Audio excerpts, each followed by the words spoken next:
Bonjour, ici Antoine Asselin pour la chronique vidéo pour le dossier diplomatique de la Grèce. Dans cette vidéo, je vais communiquer avec vous la situation récente de la Grèce, ainsi que les événements des derniers mois. Tout d'abord, je vais vous parler de ces événements en ordre chronologique pour faciliter la suite des choses, ainsi que la compréhension des événements. Tout d'abord, le 31 novembre. Le 31 novembre, des milliers de personnes handicapées ainsi que des personnes âgées ont manifesté dans les rues d'Athènes.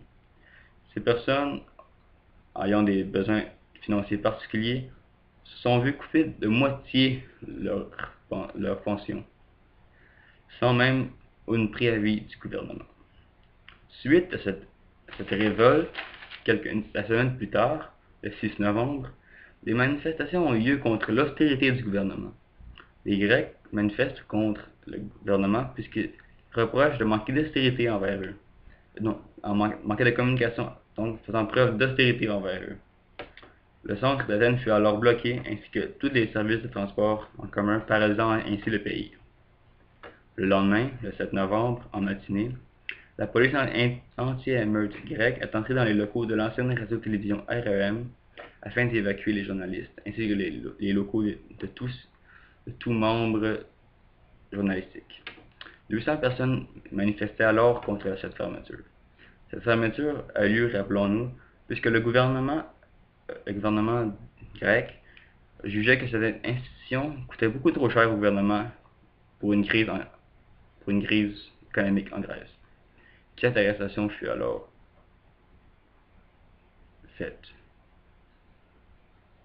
3 jours plus tard, le 10 novembre, un projet de motion de censure déposé par le parti de l'opposition officielle, le parti de gauche radical, a été bloqué, puisqu'au Parlement, 153 membres sur 300 ont voté contre ce projet.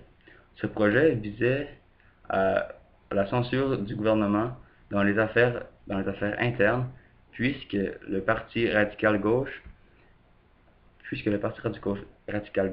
croyait que la censure amènerait la sécurité au pays. En fait, 153 membres représentent 51%. C'était chaud. Le 11 novembre, le lendemain, le gouvernement grec a intercepté un cargo contenant des armes et des munitions. Selon les sources, le cargo était destiné à la Syrie ou à la Libye. Le représentant du gouvernement grec a affirmé qu'ils ont procédé à cette arrestation puisque l'ONU a interdit la livraison d'armes et de munitions dans ces deux pays-là. Merci et à la prochaine.